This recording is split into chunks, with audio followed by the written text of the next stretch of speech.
competition. It means excitement. It gets me hype, honestly. Like, it gets me ready to play. I got to get my mind right about it. And, yeah.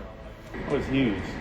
I mean, we have Green Hill people and we have MJ people. I mean, it's really just a big old fight. And, you know, both sides obviously want to win. Both fan bases obviously want to win. They want to be able to have bragging rights. And, you know, for either side to win, it's huge for this whole community. I mean, it's a growing community at that.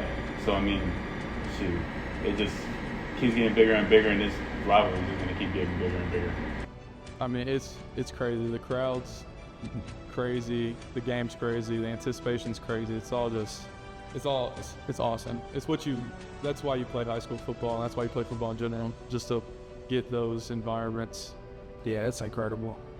Like, a lot of people say it's nothing like a Friday night, but like, that's a real Friday night, and it's fun. And especially it's on Halloween this year, so everybody will be there.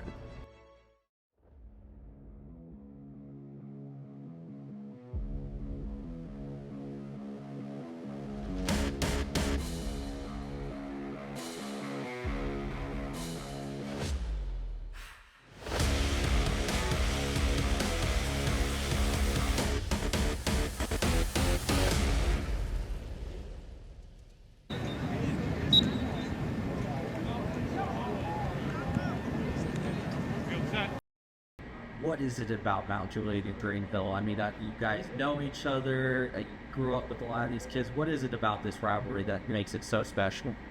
I think it's because nobody's won a home game yet, which is crazy to say, but nobody's won a home game. It's always been a great atmosphere at the game. It's always got rowdy, and like the week of, it always gets even crazier. Like, you would think Friday night would be the craziest point, but really it's Monday, Tuesday, Wednesday, Thursday. And you know, like the biggest thing about end of the week is just we got to do what we do every week. You know, it's nothing, can't make it bigger than what it is. It's just a game. You know, at the end of the day, you just got to work throughout the week to win that game. You know what I mean?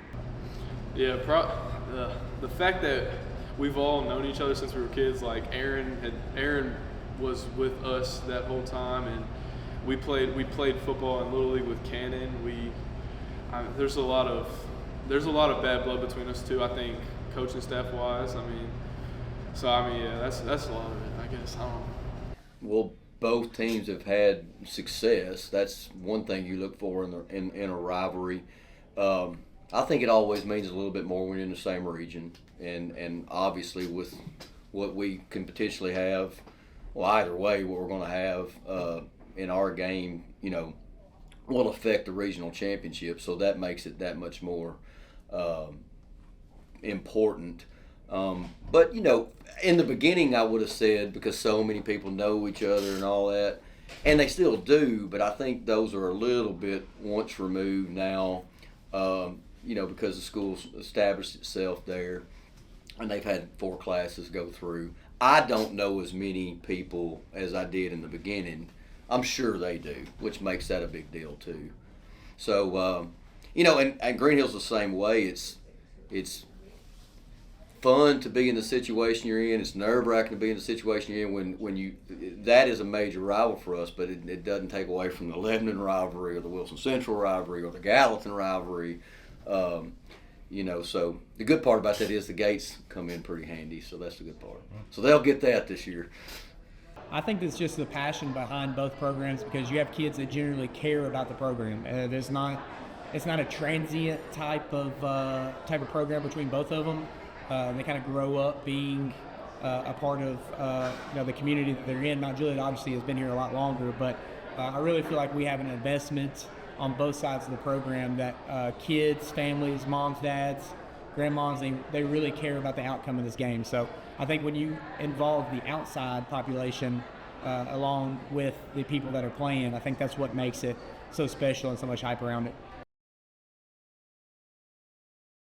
The rivalry, man, everybody in the community, they just come out for that one game. Like, the crowds, is filled from like all around the gate to the stands to the top of it. It's the loudest environment I've ever played in. And I mean, growing up with all the guys, you just always want to get the bragging rights, especially since this will be the last time we play each other. So you want to have it for really the rest of your life. Yeah, the Mayor Cup, it's like kind of new because it just started like 3 years ago, but it really like everybody wants the trophy, everybody, and growing up with everybody, it just makes it like more of a more competitive game. Like you always want the bragging rights at the end, especially with this being the last one. I think it honestly means a lot because, like you said, Green Hill hasn't been here long, but still, even though that we're both undefeated, is very impressive. And I think our town has recognized that, even because, like you said, we're having the Mayor's Cup. So I mean, the mayor's recognizing it. So I think it means a lot to the town. Yeah. It's the biggest game in the city. They want everybody to be there, and they know it's going to be a great game. And I think our city does a great job too. I think they've recognized it pretty quick, probably that year, because officially the Mayor's Cup didn't start until 2022. But I think probably Mayor Manis and everybody else around said, we need to capitalize on this because there's a lot of people in one place at one time, and I don't blame them. But the city's done a good job, building that part of it, and they've got some things going on next week. Now, Coach speak again.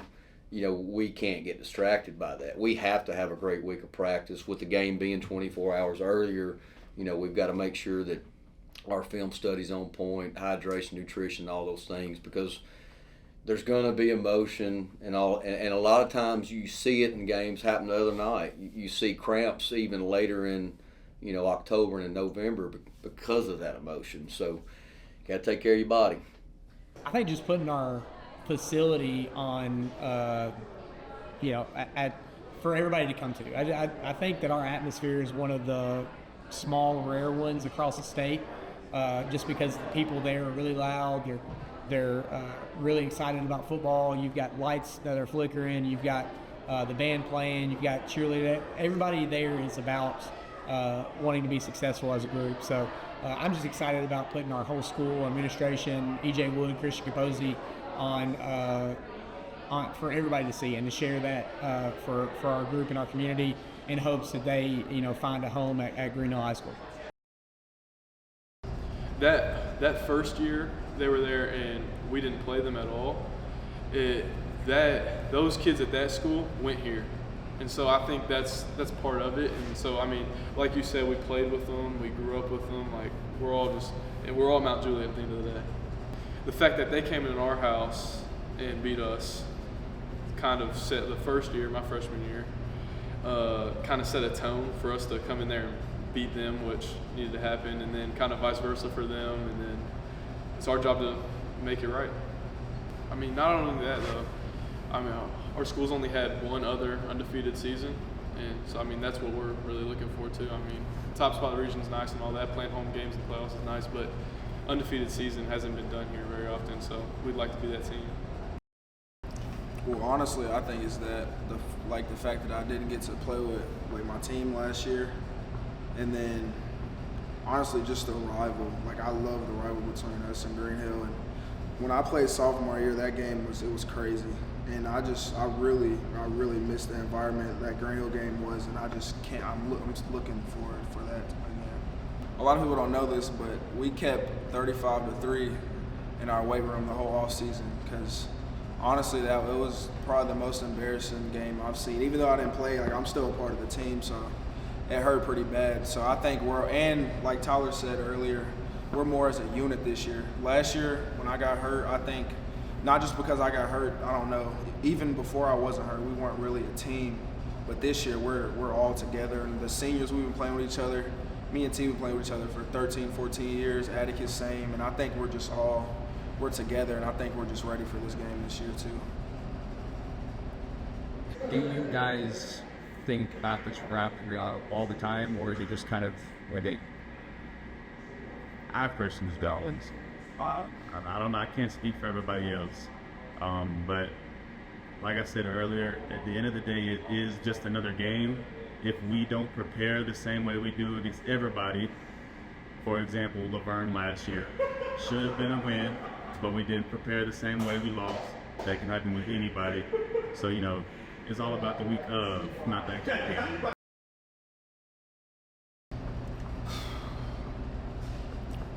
Honestly, I'm going to say what Coach T did after that game was Coach T's changed a lot. So I think what he did after that game was honest. He didn't forget about that, but because we were looking forward for the playoffs, you can't really be worried about. I know it was like probably the most embarrassing that Green Hill has. It is the most embarrassing they've done us.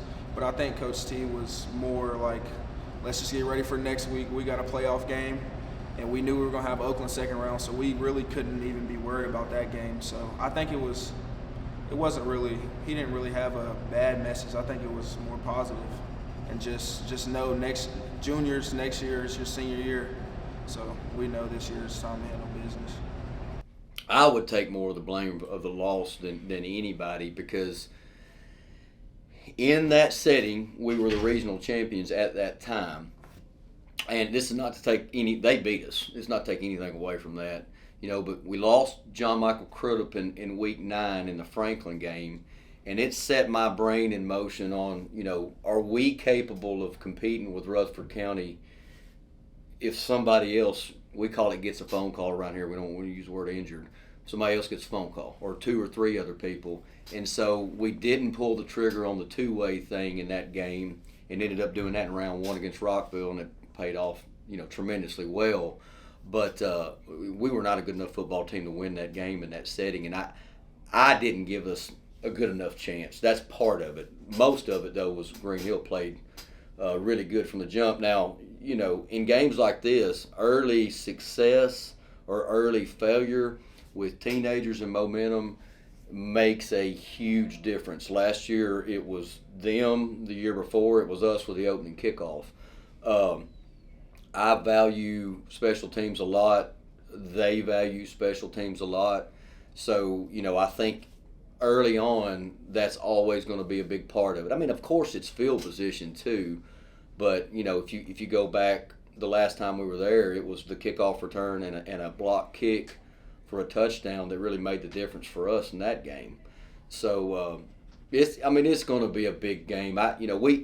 We've crossed up enough film now where you're not honed in exactly on what they're doing from a tendency standpoint, but you're starting to see them, and they're a good football team.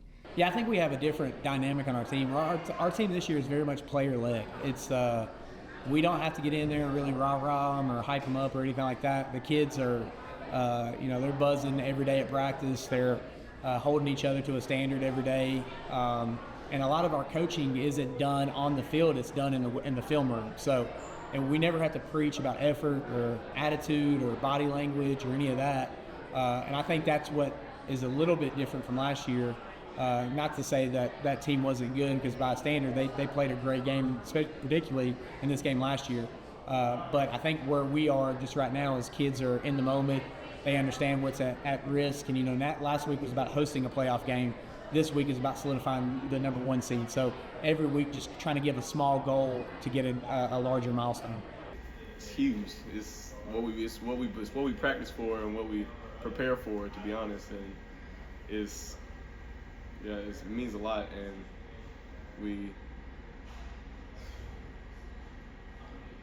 it gets us excited. It gets all of us excited.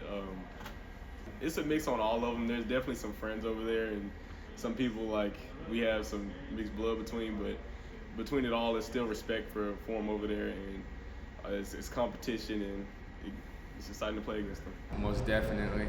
Just because both sides have really good football players, it's just a top-tier talent game. Both teams I can see making a good run in the playoffs this year. We can't, I alluded to this earlier, but we can't start the game with we can overcome it, but it would be much better if we didn't start the game with something, a turnover or something like that early in the game. I think tempos on both sides are going to play a factor. They can go fast. We can go fast. We can change tempos. They have the ability to do that as well. So I think, and when I'm saying that, I'm not just talking about the offense getting lined up and running the play. I'm talking about the defense being able to adjust, to get lined up, get their communication out. And I'm going to talk about special teams. They do a good job schematically. They're always trying to find ways to gain possessions with the kickoff unit. They've been good with fakes in the past. They're really good with their, we call it muddle huddle, swinging gate, whatever, extra point and field goal team.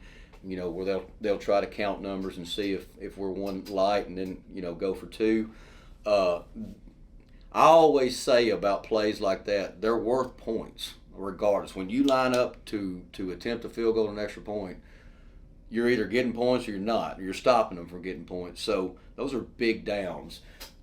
Games like this too, you can't relax or rest. You guys, the Lebanon game from last year, is a prime example. It turned out good for us, but I don't think leads are super safe in games like this because I think the other team has the ability to score in bunches. So how somebody handles a lead, I think, will go a long way in determining who wins the game. Honestly, no. I felt like last year the hype was kind of the same. I kind of feel like the build-up's about the same, other than two teams are just 9-0. But I think this game generally, is going to create buzz regardless of which team is what record-wise. So, we haven't really preached too much about the region title and all that on the line because there are already enough on the line. So it's just been mainly trying to keep our kids focused, level-headed, and not allow them to be too tight when they play the game. I'm so excited. Every night, I talk to my girlfriend. I tell her that 3 times a night that I'm just thinking about this game and I can't wait to play. It's Friday Night Lights. Not every game gets like that, so you really cherish those moments, because especially that game, because last year it was just flooded with people.